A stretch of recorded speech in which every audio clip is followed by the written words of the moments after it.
Мен қайырымдылықпен айналсам, бірақ та менің жарнамам 400 мың теңге деп.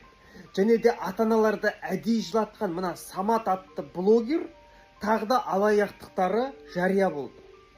Ол мына бір әйелге 6 миллион теңге жинап берген халықтан. Бірақ та 3 миллион теңгесін қалтасына басқан.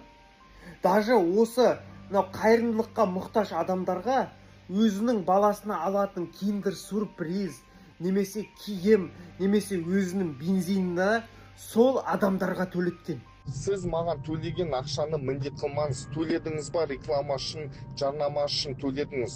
Мен сіздің қолыңыздан жұлып алып, болмаса жарнама деп алдап, мен сізді қайтан істемей қоймағам, істедім, салып бердім, уақытылы салып бердім. Бұл қайырымдылық емес, бұл алаяқтық. Және де мына әйелге 2 миллион 700 мың теңге жиналған, бірақ та 700 мың теңгені ғана қолына берген. Яғни 80% ақшаны қалтасына басып отқан.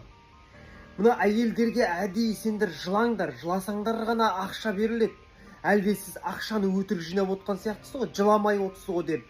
Әдейі намысына тиетін сөздерді айтып жылатып, соны видеоға түсіріп алған. Бұл Саматтың тағы да бір алаяқтықтары әлі әшкере болады. Бірақ осындай блогерлардың кесірінен халық енді шынымен де мұқтаж адамдарға көмек бермейтін шығар. Тағы да қандай блогерлар бар өстіп, мен халыққа көмектесем деп, бірақ та қалтасына басып отыр. Тағы да кімді тексеру керек? Тағы да кімнен күмәнданасыз? Комментарияға жаза кетіңіздер. Бірге тексерейік. Біз барлығын тексеріп, барлығын әшкере қылатын боламыз. Сіздердің жазғандарыңызды күтеміз.